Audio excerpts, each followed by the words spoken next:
እንግዲህ ዛሬ አካውንቲንግ እና ፋይናንስ ኤግዚት ኤግዛም 2017 የመጣውን ነው የምናየው ማለት ነው። ይሄ ፈተና እንግዲህ ሙሉ በሙሉ ጥያቄና እንደዚሁም መልስ ነው ማለት ነው የሚኖረው። ኤክስፕላኔሽን ዲቴይል ኤክስፕላኔሽን እንሰራቸዋለን ማለት ነው። በዲቴይል ኤክስፕላኔሽኖቹን እንሰራለን። ስለዚህ የትም እንዳትሄዱ እስከ መጨረሻ አብራችሁን እንድትቆዩ ይጋብዛችኋለሁ። እንግዲህ ዛሬ የምናየው የ2017 ከመጣ ፈተና ውስጥ ቲም 1 ነው የምናየው ማለት ነው። ፈተናችሁ በቲም የተከፋፈለ ነው ማለት ነው። ፋይናንሻል አካውንቲንግ ኤንድ ሪፖርቲንግ የሚለው እናያለን። ፋይናንሻል አካውንቲንግ ኤንድ ሪፖርቲንግ ፋንዳሜንታል ኦፍ አካውንቲንግ 1 እና 2፣ ኢንተርሚዲየት ፋይናንሻል አካውንቲንግ 1 እና 2 እና አድቫንስድ ፋይናንሻል አካውንቲንግ 1 እና 2 እናያለን ማለት ነው። ጊዜያችን ከበቃን ዛሬ ፋንዳሜንታል ኦፍ አካውንቲንግ 1 ውስጥ የመጡ ጥያቄዎችን ነው የምናየው። ምናልባት ችለን ካልጨረስናቸው ደግሞ ለቀጣይ ፖርሽን እንይዛቸዋለን ወይም ደግሞ ለነገ ክላስ እናስቀራቸዋለን። ነገ ቀደም ብለን እንጀምራለን ማለት ነው። እንግዲህ ፋይናንሻል አካውንቲንግ እና ሪፖርቲንግ ቅድም እንደነገርኳችሁ እነኚህ 3 ኮርሶችን ነው ማለት ነው። ፋንዳሜንታልስ ኦፍ አካውንቲንግ 1 እና 2፣ ኢንተርሚዲየት ፋይናንሻል አካውንቲንግ 1 እና 2 እንደዚሁም አድቫንስድ ፋይናንሻል አካውንቲንግ 1 እና 2 ያካትታል ማለት ነው። የመጀመሪያውን ጥያቄ እንየው። ኩዌስችን ነምበር 1 የመጀመሪያው ጥያቄ what does term debit indicate in accounting? አካውንቲንግ ውስጥ ዴቢት ምን ያመላክታል ይላል። ይሄ የምናገኘው ፋንዳሜንታል ኦፍ አካውንቲንግ 1 ቻፕተር 1 ኢንትሮዳክሽን ቱ አካውንቲንግ ውስጥ እናገኛለን ማለት ነው። ኢንትሮዳክሽን ቱ አካውንቲንግ ዴቢት ምን ማለት እንደሆነ እዛ ኢንትሮዳክሽን ውስጥ እናገኛለን። ዲክሪዝ ኢን ኤክስፔንስ፣ ኢንክሪዝ ኢን ኦነርስ ኢኩዊቲ፣ ኢንክሪዝ ኢን አሴትስ፣ ኢንክሪዝ ኢን ሊያቢሊቲ። አሁን ስለ ሩል ኦፍ ዴቢት ኤንድ ክሬዲት ኢንትሮዳክሽን ውስጥ ያሉትን ለማየት ነው ማለት ነው። ኖርማሊ ሩል ኦፍ ዴቢት ኤንድ ክሬዲት ውስጥ ደብል ኢንትሪ አካውንቲንግ የሚባል አለ። ደብል ኢንትሪ አካውንቲንግ a debit increase assets and expense accounts while it decreases liability, equity and revenues። 5 ሜይን አካውንቶች አሉ። ስለዚህ ዴቢት ሳይድ ላይ ሲመዘገብ አሴቶቹ ሲጨምሩና ኤክስፔንሶቹ ሲጨምሩ፣ እንደዚሁም ዲክሪዝ የሚያደርገው ደግሞ ሊያቢሊቲ፣ ኢኩዊቲ እና ሪቬኑ ዴቢት ላይ ዲክሪዝ ያደርጋሉ ማለት ነው። ስለዚህ ምርጫ ውስጥ ካለው in double entry accounting every transaction affects at least 2 accounts and determines debit left side, credit right side። ግራ ጎናቸውን ለማሳየት ብቻ ነው የምንጠቀመው። ዴቢት እና ክሬዲት ሌላ ትርጉም የለውም ማለት ነው። a debit does not inherently mean increase or decrease። ተርሙ ራሱ ኢንክሪዝ እና ዲክሪዝን ሳይሆን right side or left side of አካውንትን ለመግለጽ ነው ማለት ነው። it affects depends on the type of account። ቤዚክ ሩሎቹ አሉ። ዴቢት ኢንክሪዝ የሚሆነው አሴት ኤክስፔንስ እና ዲቪደንድ ወይም ደግሞ ድሮይንግ ነው ማለት ነው። ዴቢት ላይ ዲክሪዝ የሚሆነው ሊያቢሊቲ፣ ኦነርስ ኢኩዊቲ እና ሪቬኑ ነው ማለት ነው። ስለዚህ አሁን እዚህ ውስጥ ምርጫ ውስጥ ያለው ዲክሪዝ ኢን ኤክስፔንስ ኢንኮሬክት። ዲክሪዝ ኢን ኤክስፔንስ ምንድነው የሚሆነው? ክሬዲት ነው የሚሆነው፣ ዴቢት አይደለም። ኢንክሪዝ ኢን ኦነርስ ኢኩዊቲ ይሄ ደግሞ ምንድነው የሚሆነው? ክሬዲት ነው የሚሆነው እንጂ ዴቢት አይደለም። ኢንክሪዝ ኢን ሊያቢሊቲ ይሄም ክሬዲት ነው የሚሆነው ማለት ነው። ስለዚህ ይሄንን ጎልደን አካውንቲንግ ሩል ውስጥ እናገኛለን። ትክክለኛ መልስ ሲ ላይ ያለው ነው የሚሆነው። ኢንክሪዝ ኢን አሴት የሚለው ትክክለኛ መልስ ይሆናል ማለት ነው። ኩዌስችን ነምበር 2 ጥያቄ ቁጥር 2 which of the following account is unique to merchandising business compared to service based business? አሁን እንግዲህ መርቻንዳይዚንግ ቢዝነስ እና ሰርቪስ ቤዝድ ቢዝነስን ኮምፔር ስናደርግ ዩኒክ የሚሆነው አካውንት የትኛው ነው ማለት ነው። ይሄንንም ኢንትሮዳክሽን ቱ አካውንቲንግ ውስጥ እናገኛለን ማለት ነው። ሬንት ኤክስፔንስ ሰርቪስ ውስጥ አለ። መርቻንዳይዝ ኢንቨንተሪ፣ አካውንት ሪሲቨብል፣ ሳላሪ ኤክስፔንስ ምንድነው እዚህ ውስጥ አሁን እነኛ አሉ። ስለዚህ ዩኒክ የሚሆነው መርቻንዳይዝ ኢንቨንተሪ ሰርቪስ ውስጥ የለውም፣ ኢንቨንተሪ የለውም ማለት ነው። ስለዚህ ኖርማሊ ሰርቪስ ቢዝነስ ዱ ኖት ሆልድ ኢንቨንተሪ ፎር ሴል። ምንም ኢንቨንተሪ የለውም፣ አገልግሎት ስለሆነ ምንም የሚያስቀምጥ ኢንቨንተሪ አይኖረውም ማለት ነው። መርቻንዳይዝ ኢንቨንተሪ ኢዝ ዩኒክ ቱ መርቻንዳይዚንግ ኦፕሬሽን። ቤዚካሊ መርቻንዳይዚንግ ቢዝነስ ኤርንስ ሬቬኑ ባይ ፐርቼዚንግ ፊኒሽድ ጉድ ሪሴሊንግ ዘም ቱ ከስተመርስ to track the cost of these goods do not yet sold. It uses unique asset count. Merchandising inventory ምንለው simply it is an inventory This account is essential because it represents the heart of merchandise operating cycle, buying and selling product. ገዝቶ ለመሸጥ ነው። but service business inventory አለው ካለ inventory የለውም። sales intangible service like consulting, repair, legal advice እነኚህ ምንድናቸው? ቀጥታ ከስተመሩና አገልግሎት የሚሰጠው ሰው አንድ ላይ ተገኝቶ ነው ማለት ነው። ስለዚህ ኢንቨንተሪ የለም። ኖ ፊዚካል ፕሮዳክት የለውም because it has no goods or buy to resell, does not use an inventory account. The other accounts listed, rent expense, account receivables and salary expense are common to both types of business. So the correct answer will be choice B. B ላይ ያለው ትክክለኛው መልስ ይሆናል ማለት ነው። እንቀጥል። ጥያቄ ቁጥር 3 ላይ ደርሰናል። ABC company paid 260,000 cash for land, 30,000 legal fees, assumed 20,000 unpaid tax and incurred 20,000 unpaid tax. አየው ምንድነው? assumed ይላል 20,000 unpaid tax, then incur አደረገ 20,000 unpaid tax. They also incurred 9,000 to remove an old building. Determine the cost of the land.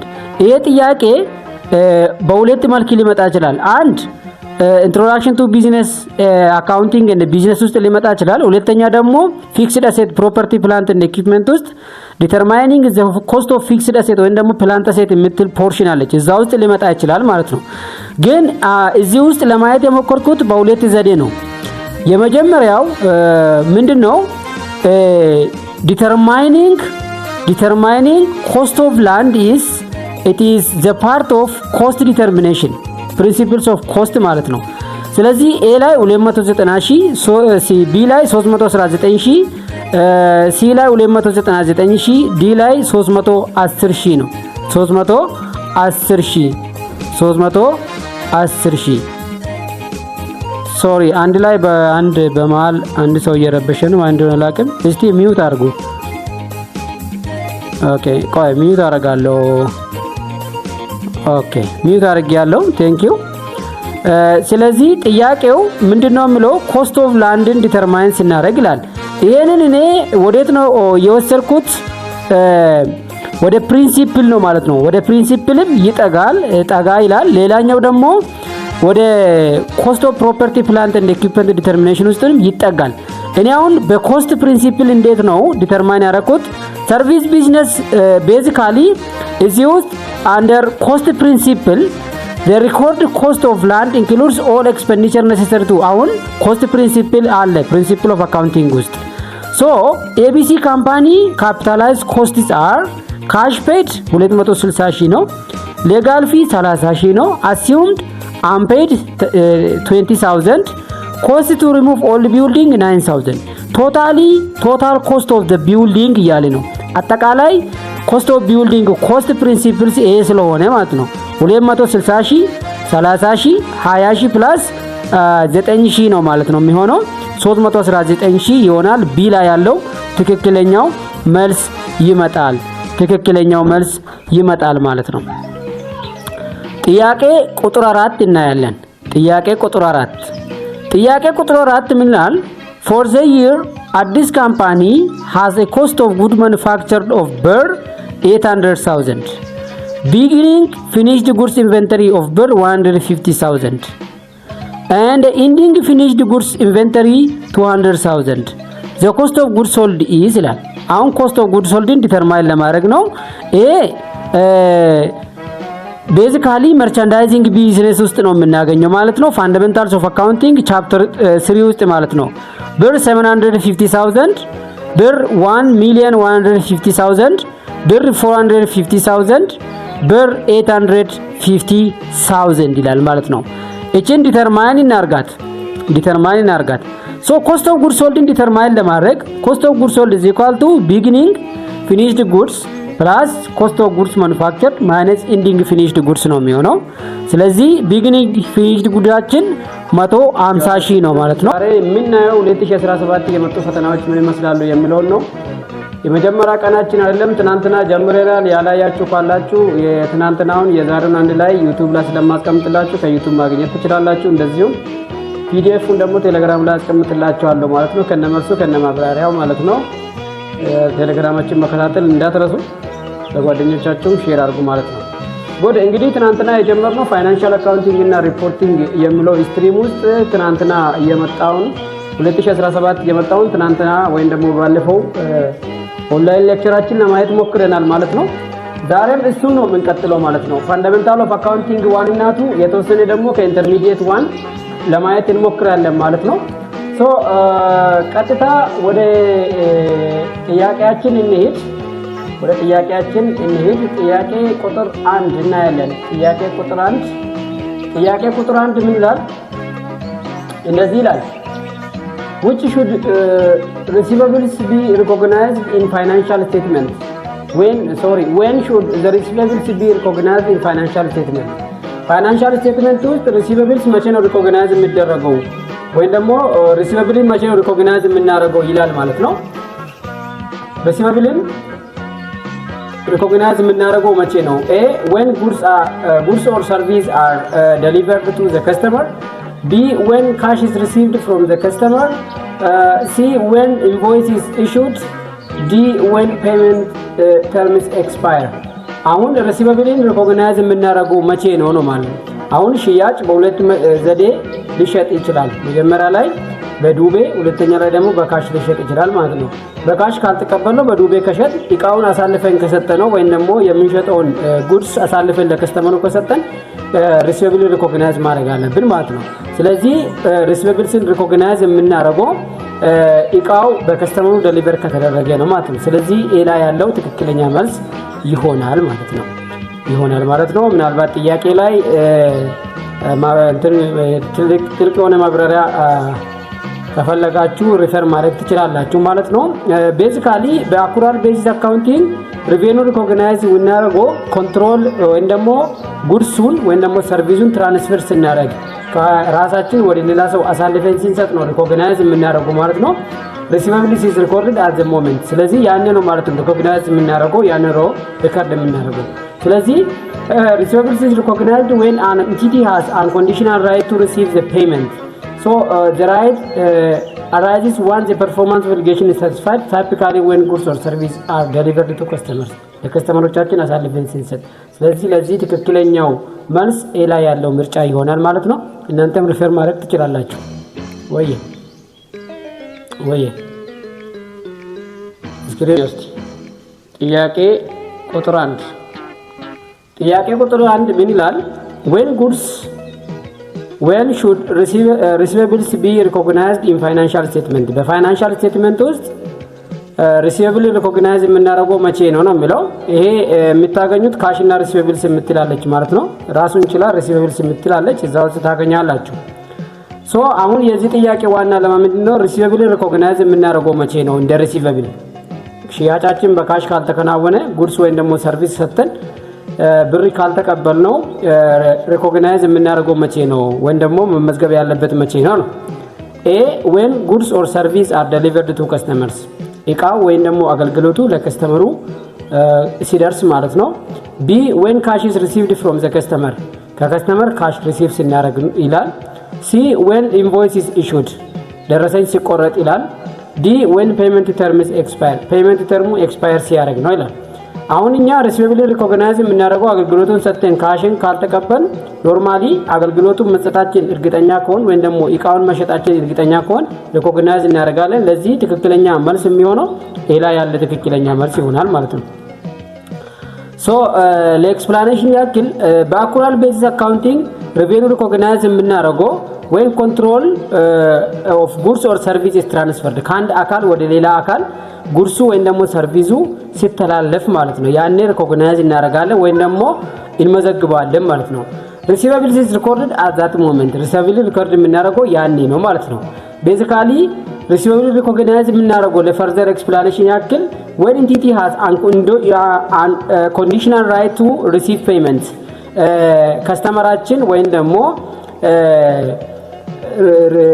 ኢንቲቲው ከኛ የተቀበለው አካል አንኮንዲሽናል ራይት ሲኖረው ነው ማለት ነው። this right arises once performance obligation is satisfied የተገባው ቃል የተገባው አገልግሎት ሙሉ በሙሉ ሳቲስፋይ ሲሆን ነው ማለት ነው። ስለዚህ ለዚህ ምርጫ ትክክለኛው መልስ የሚሆነው ኤ ላይ ነው ማለት ነው። ለፈርዘር ደግሞ ሪሲቨብልስን ሂዳችሁ ማንበብ ትችላላችሁ። የትኛውም መጽሐፍ ሪፈር ካደረጋችሁ ስለ ሪሲቨብልስ የምታገኙት መልስ ይሆናል ማለት ነው። ሁለተኛ ጥያቄ ጋር እንሂድ። ሁለተኛ ጥያቄ ጆርናል ኢንትሪ ቤዝድ ኦን ዘ ባንክ ሪኮንሲሊዬሽን አር ሪኮርድድ ፎር ይላል። አሁን ይሄ ደግሞ ይሄው አሁንም ካሽ ኤንድ ሪሲቨብልስ ውስጥ ነው የመጣው። ባይዞ አሁን እኛ እዚህ ጋር የምናየው 2017 ሶስት ሴሽን ፈተናዎች ታገኛላችሁ። የሶስቱም ሴሽን ፈተናዎች ነው ኮሌክት አድርጌ የሚሰጣችሁ ሴሽን 1 ሴሽን 2 ሴሽን 3 ማለት ነው።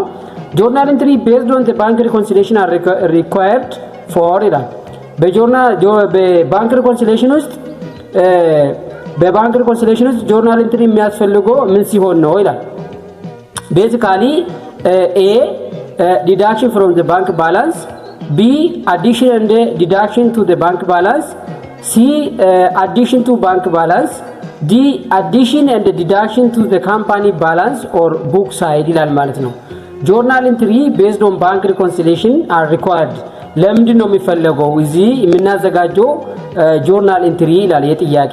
ስለዚህ ኤ መልሱ ዲ ላይ ያለ ይሆናል ማለት ነው። only book side item not sufficient fund check, service charge, interest earned require journal entry። ስለዚህ እነኚህ ምንድናቸው? ባንክ ሳይድ ናቸው። ባንክ ሳይድ አይተሞች ናቸው ማለት ነው።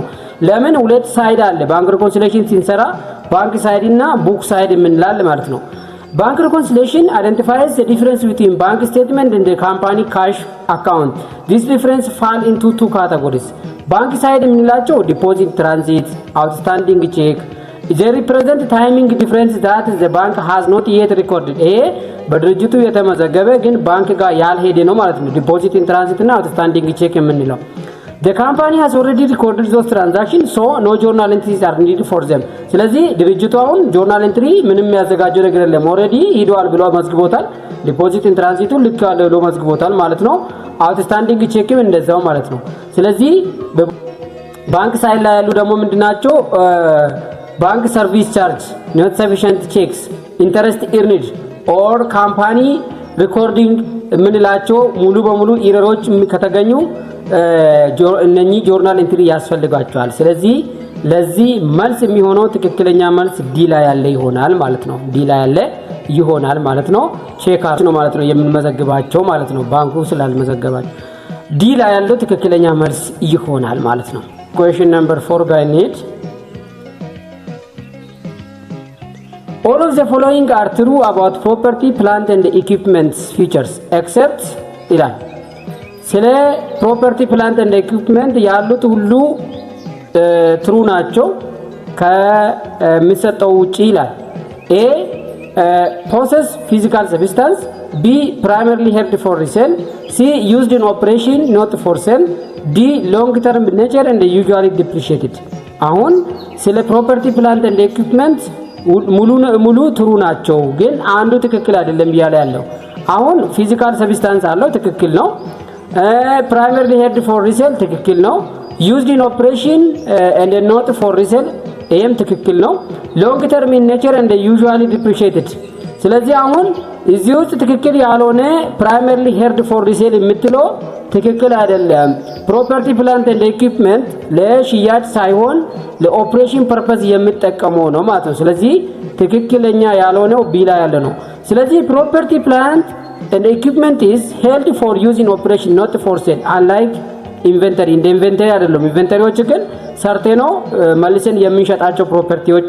እንደዚሁም used in operation ትክክል ነው። ሎንግ ተርም ኔቸር ትክክል ነው ማለት ነው። ትክክል ያልሆነው ፎር ሴል የምትለዋ ትክክል አይደለችም ማለት ነው። ስለዚህ ይሄ ምርጫ ቢ ላይ ያለው ትክክለኛ ምርጫ ነው ማለት ነው። ቢ ላይ ያለው ትክክለኛ ምርጫ ነው ማለት ነው። እሺ ጥያቄ ቁጥር 5 አቶ ጌቱ purchased the land at ብር 1,05,000 legal fees ብር 10,000 old building removal 35,000 what is the cost of land ይላል። አሁን እቺ ጥያቄ በባለፈው ክፍለ ጊዜያችን መጣ ነበር። ተመሳሳይ ነች ማለት ነው። አሁን ሙሉ በሙሉ መሬቱን የገዛው በ1,05,000 ነው ማለት ነው። እንደዚሁ ለህግና የተያያዘ ነገሮች ያወጣው 10,000 ነው። ኦልድ ቢልዲንጉን ሪሙቭ ለማድረግ ደግሞ 35,000 አውጥቷል ማለት ነው። ኮስት ኦፍ ላንዱ ስንት ነው እያለ ያለው። ኮስት ኦፍ ላንዱ ይሄንን የምታገኙት ፋንዳሜንታል ኦፍ አካውንቲንግ ቱ ፒፒ የምትል ፕሮፐርቲ ፕላንት ኤንድ ኢኩዊፕመንት የሚል ፖርሽን አለ። እዛው ታገኛላችሁ። ኤ 1,40,000 ቢ 960,000 ሲ 1,05,000 ዲ 1,05,000 ይላል ማለት ነው።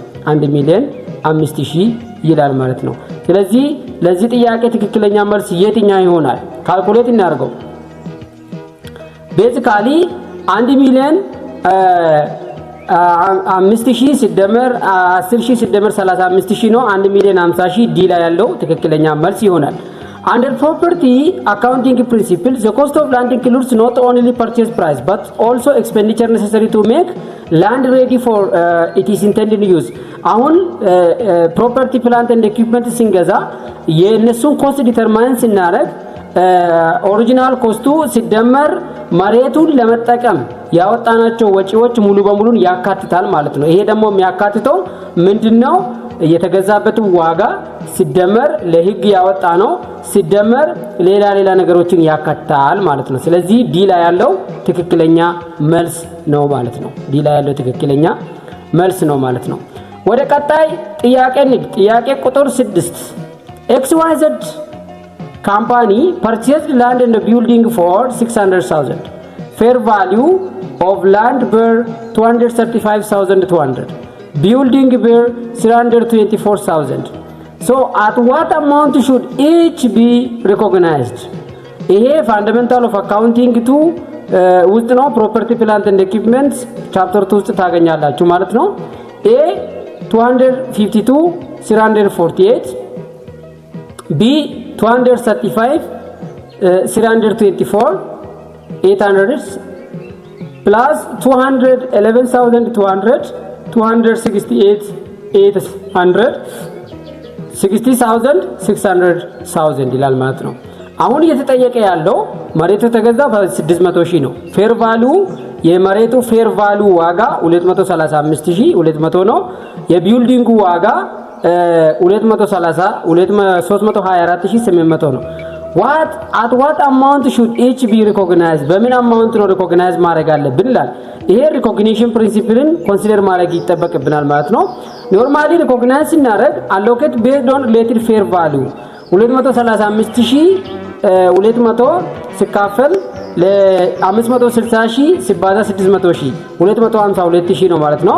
ቢልዲንጉ ሪኮግናይዝ የምናደርገው ስለዚህ 324,800 500 ሲካፈል ለ560,000 ሲባዛ በ600,000 ስለዚህ 348,000 በሁለቱ ነው ሪኮግናይዝ የምናደርገው። ስቴፑን ነው ዲተርማይን ቶታል ፌር ቫልዩ ዲተርማይን ማድረግ አለብን። መጀመሪያ ላንድ ፕላስ ቢልዲንግ 235,000 እና 324,000 የተሰጡናሉ እነሱን 560,000 ነው ማለት ነው። ዘን ካልኩሌት የምናደርገው አሎኬሽን ፐርሰንቴጁን ካልኩሌት ማድረግ አለብን።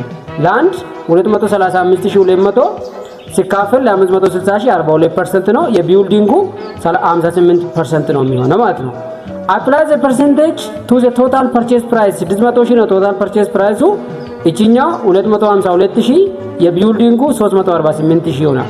therefore the correct record amount is 252,000 for land and 348,000 for the building. So the correct answer will be on choice A. ትክክለኛው መልስ ቾይስ ኤ ላይ ያለው ነው ማለት ነው የሚሆነው። ቾይስ ኤ ላይ ያለው ትክክለኛ መልስ ይሆናል ማለት ነው። ጉድ እንቀጥል። ጥያቄ ቁጥር 7 ላይ ደርሰናል። The equipment purchased January 1, 2021 for ብር 80,000 5 years useful life. Residual ብር 7,500 straight line methods. Sold December 31, 2023 for 40,000 gain or loss. አሁን እንግዲህ ምንድነው የተገዛው 2021 ጃንዋሪ ላይ ነው ማለት ነው። በምንድነው የተገዛው? በ80,000 ነው የተገዛው። ዩዝፉል ላይፉ 5 አመት ነው። ረሲጃል ቫልዩ 7,500 ነው። ስትሬት ላይን ሜትድ ተጠቅመን ነው ማለት ነው የምንሰራው። በዲሴምበር 31 2023 ደግሞ ሸጠ። በስንት? በ40,000 ሸጠ።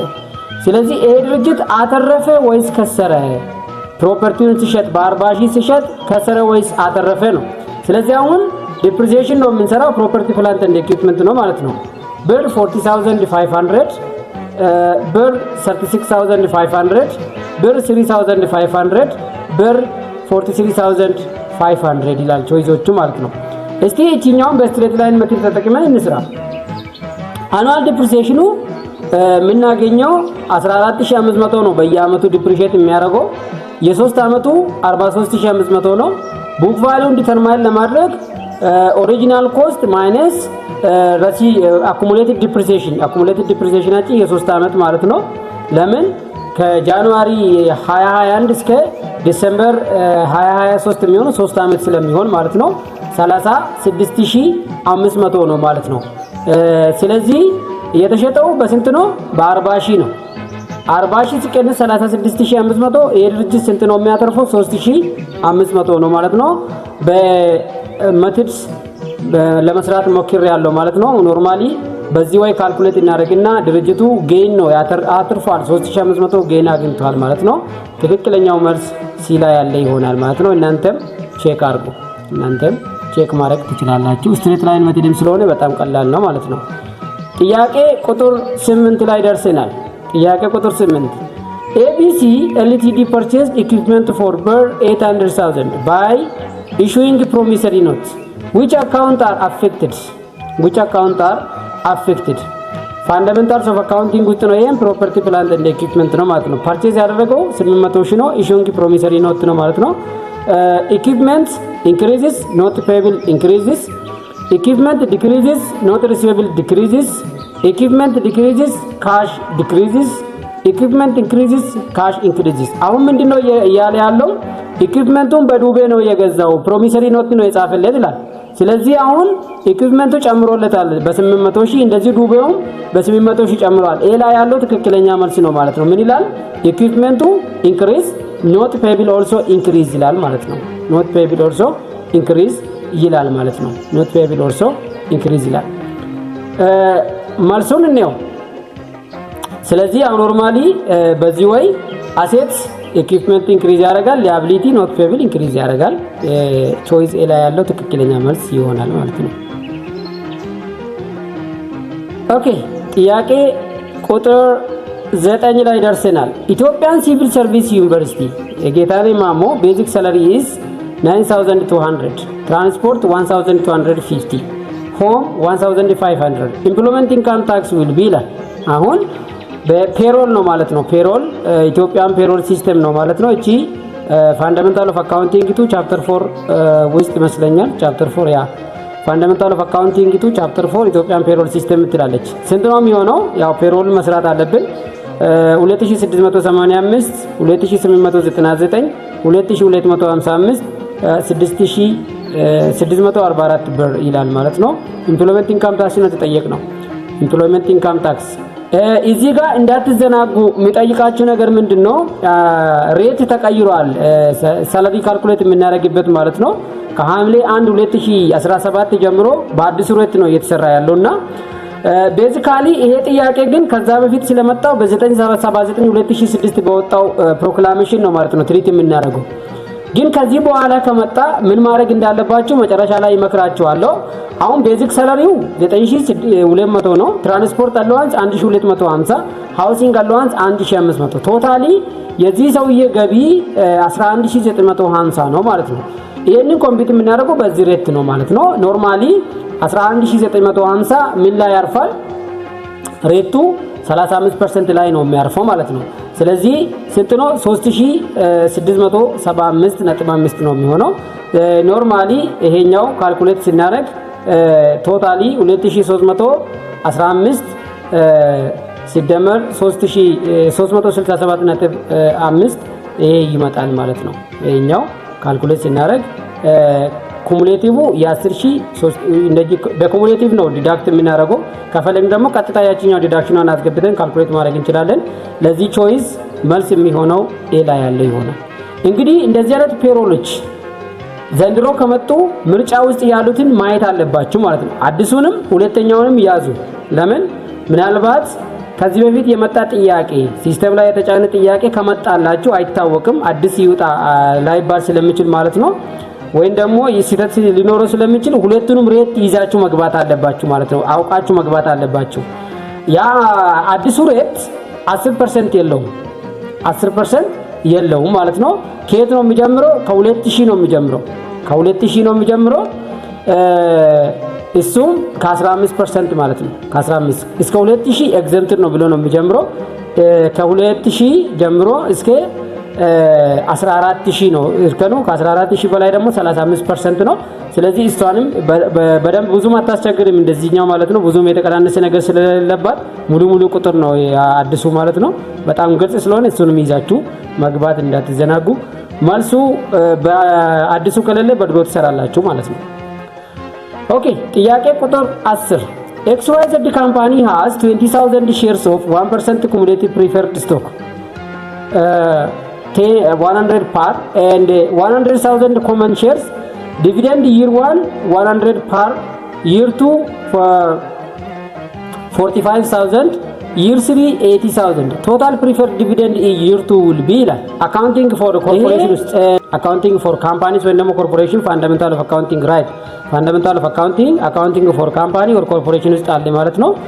A 20,000, B 10,000, D 30,000, C 30,000, D 50,000 ይላል ማለት ነው። ስለዚህ ዲቪደንድ ነው ማለት ነው የምንሰራው። ዲቪደንድን ካልኩሌት ስናደርግ ምን ማድረግ እንዳለብን የዲቪደንድ ቲዮሪዎችን በደንብ ማወቅ አለብን ማለት ነው። ትክክለኛ መልሱ ሲ ላይ ያለው ነው የሚሆነው። ግን እንዴት እንደምንሰራ ነው። አኑዋል ፕሪፈርድ ዲቪደንዱ 1% ኩሙሌቲቭ ፕሪፈርድ ማለት 100 par of 220,000 shares. So annual requirement is 20,000 times 100 times 1%, which is 20,000 per year. Cumulative preferred ማለት ነው። annual preferred dividend requirement የሚደረገው 20,000 ነው በየአመቱ። determine year 1 arrear የአንድ አመት አሪርን ወይም ደግሞ አንድ አመት መከፈል ያለበትን ካልኩሌት ለማድረግ year 1 total dividend 10,000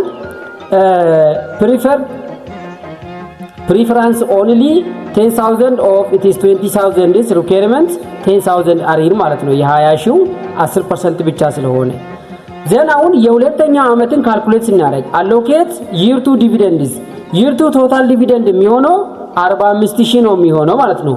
cumulative feature requires paying last year's arrears plus the current year's preferred dividend ነው የሚሆነው። ይሄንን ደግሞ ካልኩሌት ስናደርግ arrears from year 1 10,000, current year preferred 20,000, total preferential entitlement year 2 30,000 ነው የሚሆነው። ቶታሊ ሪሜኒንግ የሚሆነው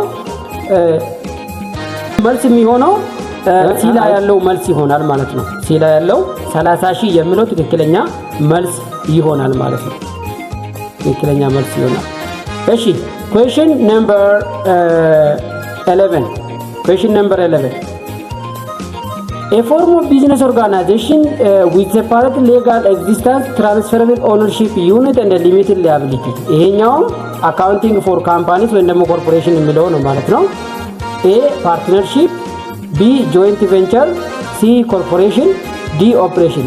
ምንድነው form of business organization? በጣም ቀላል ነው ግን separate legal existence ላይ separate legal existence transferable ownership unit ያለው corporation ብቻ ነው። እዚህ partnership የለው፣ joint venture እንደዛው ኮርፖሬሽንም እንደዛው ማለት ነው። ለምን እንደሚሆን ደግሞ ኖርማሊ እዛ ውስጥ ሄዳችሁ ማንበብ ትችላላችሁ። እዚህ ማቴሪያሉ ላይ ለማብራራት ሞክሬያለሁ። ኮርፖሬሽን is a legal entity separate from its owner with transferable shares and limited liability. መጀመሪያ ኮርፖሬሽን is a business structure that possesses three distinct characteristics. First, separate legal existence አለው፣ transferable ownership ያለው፣ limited liability ያለው ማለት ነው። Partnership again normally involves unlimited liability for general partners and restriction on transferable ownership. Joint venture essentially temporary partnership for specific project. Corporation likely referring to cooperative has a member based ነው ማለት ነው። ስለዚህ ለዚህ ጥያቄ መልስ የሚሆነው ሲ ላይ ያለው ምንድነው እሱ ኮርፖሬሽን የሚለው ነው ማለት ነው። ጉድ ጥያቄ ቁጥር 12 Which accounting standard specifies criteria for recognizing and measuring impairment loss? A. Intermediate financial accounting 1, fair value measurement and impairment አለ። IFRS 9, IFRS 36, IFRS 60, IAS 38, IAS 36, IAS 60 ይላል ማለት ነው። ምንድነው ስታንዳርድ ስፔሲፊክ ክራይቴሪያ ፎር ሪኮግናይዚንግ እና ሜዠሪንግ ኢምፔርመንት ሎስ። ኢምፔርመንት ሎስን ሜዠር የምናደርገው በየትኛው ስታንዳርድ ነው ወይም ደግሞ የትኛው አካውንቲንግ ስታንዳርድ ነው ትሪት የሚያደርገው ያለ። ስለዚህ ለዚህ መልስ የሚሆነው ኢያስ 36 ነው። ኢያስ 36 ኢምፔርመንት ሎስን ሪኮግናይዝ ያደርጋል ማለት ነው። ኢያስ 36 impairment of assets prescribes procedures to ensure that assets are not carried above recoverable amount ይላል። ይሄ ኢያስ 36 ምን ይላል? impairment of asset is specific standards that prescribe the criteria for recognizing and measuring impairment losses for the wide range of non-financial assets. non-financial assetoችን ሪኮግናይዝ ለማድረግ ነው። በዚህም እግረ መንገዳችን IFRS 9 deals with impairment of financial asset using expected credit loss model ነው, not general non financial impairment። አሁን እቺኛውን በደንብ መያዝ አለባችሁ። ይሄኛው የተጠየቀው ኢምፔርመንት ነው ማለት ነው። non financial assetዎችን ኢምፔር ሲደረጉ። ኢያስ 16 ደግሞ ፕሮፐርቲ ፕላንት ኤንድ ኢኩዊፕመንት ነው። ኢያስ 38 ደግሞ ኢንተንጂብል አሴት ነው ማለት ነው ሞር ትሪት የሚያደርገው። ስለዚህ ለዚህ መልስ የሚሆነው ኢያስ 36 ቢ ላይ ያለው መልስ ይሆናል ማለት ነው። እናንተ ወደ ኋላ ሂዱና ሪፈር አድርጉ። አይፈርሶች እስካሁን ባየነው ትሬንዶች በጣም ስለሚመጡ አይፈርሶች ስታንዳርዶችን በደንብ ያዙ። ማቴሪያሉ ከፈለጋችሁ ቴሌግራሙ ላይ ለማስቀመጥ ሞክራለሁ። ወደ ኋላ ሂዳችሁ ሪፈር ካደረጋችሁ አይፈርሶች ሙሉ አሉ ማለት ነው። when is an asset impaired as per IAS 36? ይሄም ፌር ቫልዩ ሜዠርመንት እና ኢምፔርመንት ነው ማለት ነው። ኢንተርሚዲየት ፋይናንሻል አካውንቲንግ ኤ when fair value less costs to sell or value in use equals carrying amount. B when carrying amount is greater than recoverable amount. C when fair value less cost to sell or value in use is more than carrying amount. D when recoverable amount is more than carrying amount. impairment አሴቱን ኢምፔር የምናደርገው በኢያስ 36 ምን ሲሆን ነው ይላል። ኢምፔር የምናደርገው ኬሪንግ አማውንቱ ከሪኮቨራብል አማውንቱ በላይ ሲሆን ነው። ኬሪንግ አማውንቱ ከሪኮቨራብል አማውንቱ በላይ ሲሆን ነው ማለት ነው። ስለዚህ ይሄኛው ከዛ ነው የምታገኙት። ወደ ኋላ ሂዳችሁ ሪፈር ማድረግ እንዳትረሱ። ለማብራራት ያክል ኖርማሊ ሪኮቨራብል አማውንት የምንለው ማክሲመም ፌር ቫልዩ ሌስ ኮስት ቱ ሴል ኦር ቫልዩ ኢን ዩዝ። ኢምፔርመንት ሎስ ሪኮግናይዝ የምናደርገው ኬሪንግ አማውንቱ ሪኮቨራብል አማውንቱን ኤክሲድ ሲያደርግ ወይም ደግሞ ሲበልጠው ነው ማለት ነው። ይሄንን በኢያስ 36 መሰረት ትሪት ለማድረግ ሞክሯል ማለት ነው። ትክክለኛው መልስ ቢ ላይ ያለው ይሆናል ማለት ነው። ትክክለኛው መልስ ቢ ላይ ያለው ይሆናል ማለት ነው። ጥያቄ ቁጥር 14 when intangible assets attached to business because of factors like location, product superiority and reputation. ይሄ intangible asset ውስጥ ነው ያለው። intangible asset ውስጥ ነው ያለው። A patent when intangible asset attached to business because of factors like location, product superiority and reputation. A patent, B copyright, C trademark, D goodwill. ይሄ ኢንተንጂብል አሴት ትሪት ስናደርግ ነው ማለት ነው። ለዚህ መልስ የሚሆነው ዲ ላይ ነው ያለው።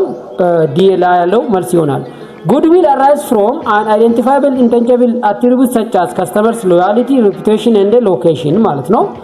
goodwill is intangible asset that arise when business possesses favorable attributes such as prime location, superior product or strong reputation. እቺኛውን በደንብ ሄዳችሁ አንብቡ። goodwill ተደጋጋሚ ትመጣለች። ትክክለኛው መልስ ዲ ላይ ያለ ይሆናል ማለት ነው። እንግዲህ በዛሬ ክላሳችን ቲም 1 እሱም የሚያካትተው ፋንዳሜንታል ኦፍ አካውንቲንግ 1 እና 2 እና የተወሰነ ኢንተርሚዲየት ፋይናንሻል አካውንቲንግ የሚያካትት የ2017 ኤግዚት ኤግዛምን አብረን አይተናል ማለት ነው።